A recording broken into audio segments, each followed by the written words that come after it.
చంపేస్తాను, నీ రక్తం కలుగుస్తాను, నాకు ఉరి శిక్ష పడ సరే నీ చంపేస్తాను రా. రాజా,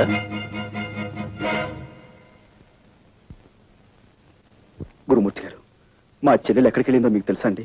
ఇదేనా నువ్వు రావటం? అవునండి. అయితే నీకు ఈ సంగతి తెలిసి ఉండదు. ఉద్యోగం కోసమని మీ బావ పట్టణానికి వెళితే అతని మీద ఏదో కూనీ కేసు పడిందట. ఎవడో బద్మాష్ గారిచ్చిన దొంగ సాక్ష్యాన్ని నమ్మి అతన్ని జైల్లో పెట్టారట. ఆ సంగతి తెలిసింది నీ చెల్లెలు గుండెలు పగిలేలా ఏడుస్తూ పట్టణానికి వెళ్ళింది. ఒంటరిగా వెళ్ళిన ఆడపిల్ల ఏమవుతుందో ఏమో.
మా చెల్లెలి పట్టణానికి కొత్త, ఎక్కడెక్కడ తిరుగుతుందో, ఎన్ని కష్టాలు అనిపిస్తుందో అని భయంగా ఉంది. చెల్లెమ్మ సంగతి మాకు వదిలే గురు, ఈ ఊరంతటిని జల్లెడి చేసి ఎలాగైనా గాలించారు.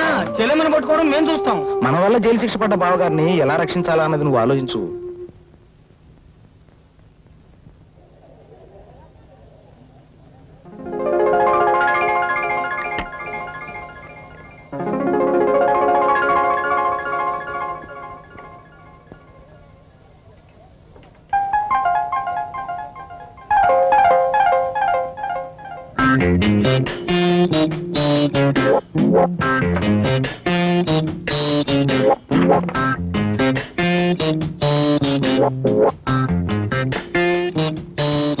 ఆల్ రైట్, నేను అసలు విషయానికి వస్తున్నాను. నేను నిన్ను ప్రేమిస్తున్నాను, పెళ్లి కూడా చేసుకుంటాను. ఎంత ఫ్రాంక్ గా మాట్లాడే మనుషులు మీరు ఎప్పుడు చూసింటారు కదా. నాతో మాట్లాడకపోతే మీకే నష్టం.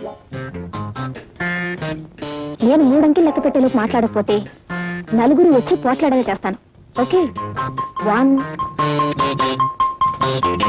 2 3.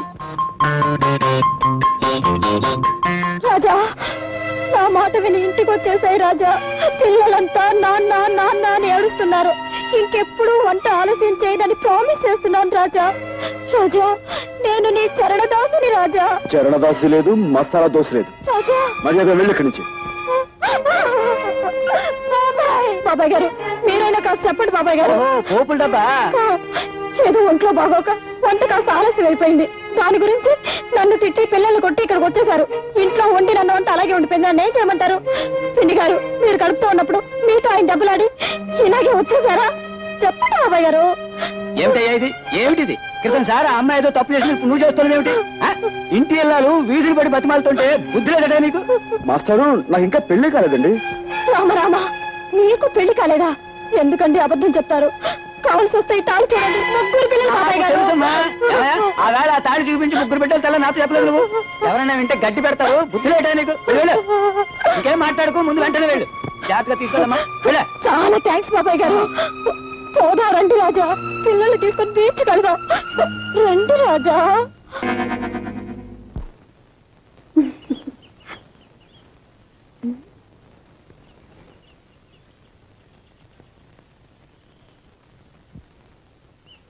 చూడండి, మీ గురించి ఇప్పటి వరకు ఎన్నెన్నో కళ్ళు కన్నాను. కానీ మిమ్మల్ని చూస్తే వేరే లోకంలో ఉన్నట్టు కనిపిస్తున్నారు.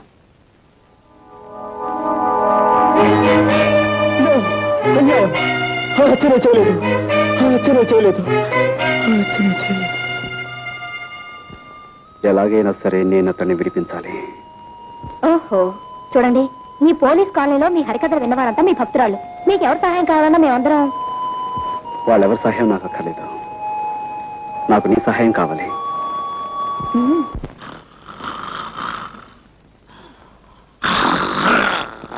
సార్ నమస్కారం సార్. నమస్కారం అండి. ఏమిటి ఇద్దరు పెళ్లి చేసుకున్నారా? చాలా వింతగా ఉందే. ఇందులో వింతే ఉంది సార్. మీరు ఇచ్చిన 10,000 ఉంది కదా, ఆ 10,000 పెళ్లి చేసుకున్నాం. చేసుకోగానే మొదటి నమస్కారం మీరు చేసుకున్నాను, అక్కడికి వెళ్ళాం. తీరా వస్తే మీరు డ్యూటీ మీద ఉన్నారని తెలిసింది. ఇదిగో నేరుగా వచ్చేసాం. ఆశీర్వదించండి. మీ అభిమానానికి చాలా కృతజ్ఞత. డాక్టర్ గారు, మనం అడ్మిట్ చేసిన అంత కూడా ఉన్నాడే, వాడిని పోలీసులకు అప్పచెప్పి సాక్ష్యం చెప్పి చట్టానికి సహకరించిన ఉత్తముడు ఇతనేనండి. పాపం పెళ్లి కూడా చేసుకున్నాడు. పాపం డాక్టర్ గారు ఆశీర్వచనం పొందవా? పొందు. ఇదిగో చాక్లెట్ డాక్టర్ గారికి పాపం. Thank you sir. సార్ మీరు పర్మిషన్ ఇస్తే వార్డులో ఉన్న మిగతా పేషెంట్స్ కూడా స్వీట్స్ ఇచ్చి వాళ్ళ దీవెని పొందుతాం. షూర్ తప్పకుండా. మన తాలూకంటే అంతే. Proceed.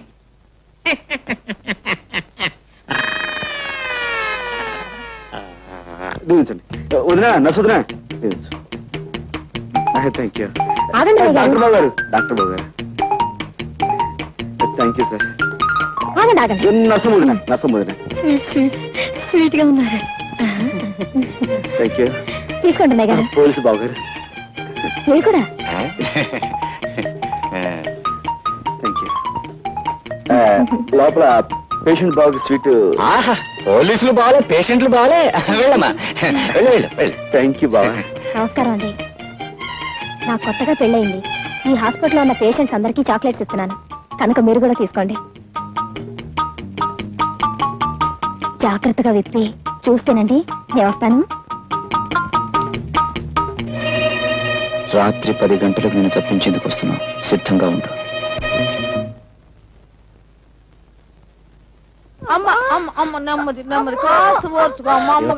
పొద్దున్నే కదా పెళ్ళైంది నాన్న, అప్పుడే కడిపేమిటి? అదేంటయ్యా, దాని మొగుడు ఎవరనుకుంటున్నా? గొప్ప పైల్మాన్. ఎంత పహిల్వన్ అయితే మాత్రం పొద్దున్న పెళ్లి చేసుకుని రాత్రి గర్భం అంటే రూల్స్ ఒప్పుకోమా? అదే సంగతే, నువ్వు పొరపాటు పడ్డావయ్యా. ఆ పిల్ల ఈ పిల్ల కమల పిల్లలు. అది మా చిన్నమ్మాయి. ఇంట్లోంచి లేచిపోయి ఎవరినో పెళ్లి చేసుకుని మీ అందరికి చాక్లెట్లు పంచి పెట్టిందంట. ఇది మా పెద్ద అమ్మాయి, దీని మొగుడు పైల్మాన్. చూస్తే వంటో ఆయన కాస్త సాయం అమ్మవయ్యా. పట్టుకోయా, పట్టుకో. మెల్లిగా మెల్లిగా. జాగ్రత్త జాగ్రత్త అయ్యా. అది సంగతి. అటెళ్ళు. కమాన్ బయలుదేరు. నువ్వా? నేనే. ఆ రోజు కోర్టులో దొంగసాక్ష్యం చెప్పి నిన్ను నేరస్తుని చేసింది నేనే. నువ్వు నా చెల్లెలు భర్తవని ఆలస్యంగా తెలిసింది. నా తప్పు నేను తెలుసుకున్నాను. నువ్వు నిర్దోషువని, నీకు ఈ నేరానికి ఎలాంటి సంబంధం లేదని నేను నిరూపిస్తాను. అందుకే నేను విడిపించి తీసుకెళ్తాను. ప్లీజ్ నాతో రా. ఆ రోజు కోర్టులో గుండెలు బాదుకుంటూ దొంగ ఏడుపులు ఏడుస్తూ నన్ను నేరస్తుని చేయడాన్ని వాడి నాటకం కంటే ఇదేం గొప్ప నాటకం కాదు. నీ కట్టుకథలు కట్టిపెట్టి వెళ్ళి ఇక్కడి నుంచి. ప్లీజ్ నా తప్పు ఒప్పుకుంటున్నాను, అందుకే క్షమించమని అడుగుతున్నాను. ప్లీజ్ నాతో రా. కసాయి వాడి వెనుక గొర్రెలా నీ వెంట అనుసరించిన కంటే సంతోషంగా ఉరికమ్మ ఎక్కడానికే సిద్ధంగా ఉన్నాను. మర్యాదగా వెళ్ళి ఇక్కడి నుంచి. ప్లీజ్ ఆవేశపడకు. తలుపేసుందేమిటి? ముందు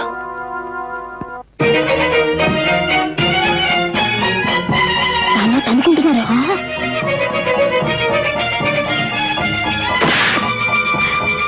అమ్మో, నర్సు వస్తుంది కదా.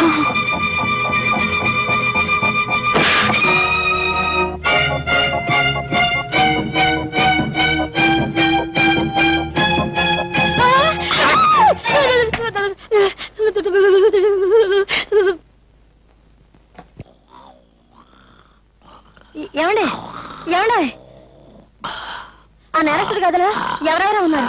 తలుపులు వేసొచ్చాను, తొందరగా రండి. ఆ నేరస్తుడు గదిలో ఎవరెవరో ఉన్నారు. తలుపులు వేసొచ్చాను, తొందరగా రండి. అయ్యో,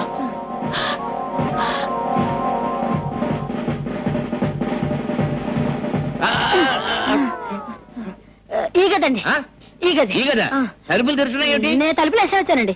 నేను వేసేస్తే తలుపులు తెరుచున్నాయండి. తలుపులు తెరుచున్నాయంటే పారిపోయారన్నమాట. ఇక్కడ ఇద్దరు కానిస్టేబుల్స్ ఉండాలి. ఓహో, వాళ్ళు పారిపోతుంటే వీళ్ళు వెనకాల పడి ఉంటారు. రండి పట్టుకుందాం. లేవండి లేవండి, వాళ్ళు వెళ్ళిపోయారు.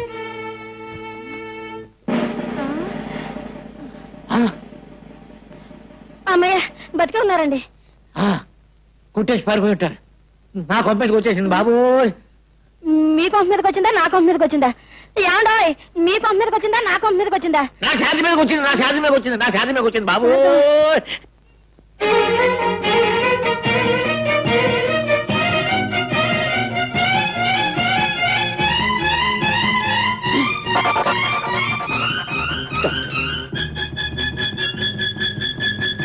మీరు అదేనండి, ఉదయం మీకు కనిపించే కొత్త దంపతులం అండి, మా అత్తయ్య గారండి. నైట్ డ్యూటీ స్టాఫ్ కూడా చాక్లెట్ ఇద్దామని వచ్చామండి. అందరికి ఇచ్చారా? హాయ్. సరే. థ్యాంక్స్ అండి, థ్యాంక్స్ అండి. Good night sister.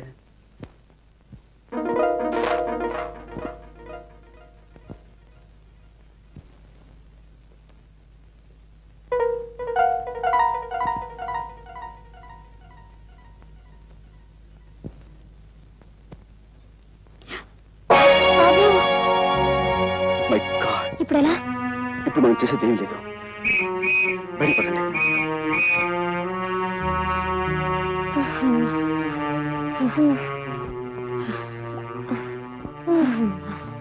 వేసిన ప్లాను చేసిన రిస్క్ అంతా వృధా అయిపోయింది కదా. అతను నన్ను నమ్మకపోవడంతో వచ్చిన ప్రమాదం ఇది. నేను చెప్పింది నమ్మకుండా మనమేదో అపకారం చేసేవాళ్ళమని అతను తప్పించుకున్నాడు. ఈసారి అతను మళ్ళీ పోలీసులకు దొరికితే అతనితో మాట్లాడే అవకాశం కూడా ఉండదేమో. చేతులా నా చెల్లెలు చేసిన అపకారాన్ని సరిదిద్దుకునే అవకాశం మళ్ళీ రాదేమో. బావగారు,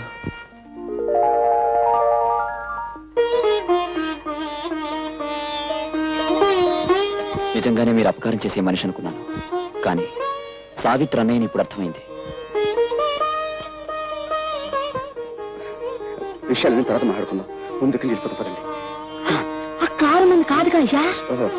మనకు అసలు కారు లేదు. సరే పదండి. సార్, హాస్పిటల్లో మన కస్టడీలో ఉన్న రామారావు పారిపోయాడు సార్. వాట్? పారిపోయాడా? అదెలా జరిగింది? రామారావుకు వ్యతిరేకంగా సాక్ష్యం చెప్పిన రాజయ్య అతను తప్పించేశాడని ఇన్స్పెక్టర్ లింగం గారు అంటున్నారు సార్. రాజా సాక్ష్యం చెప్పిన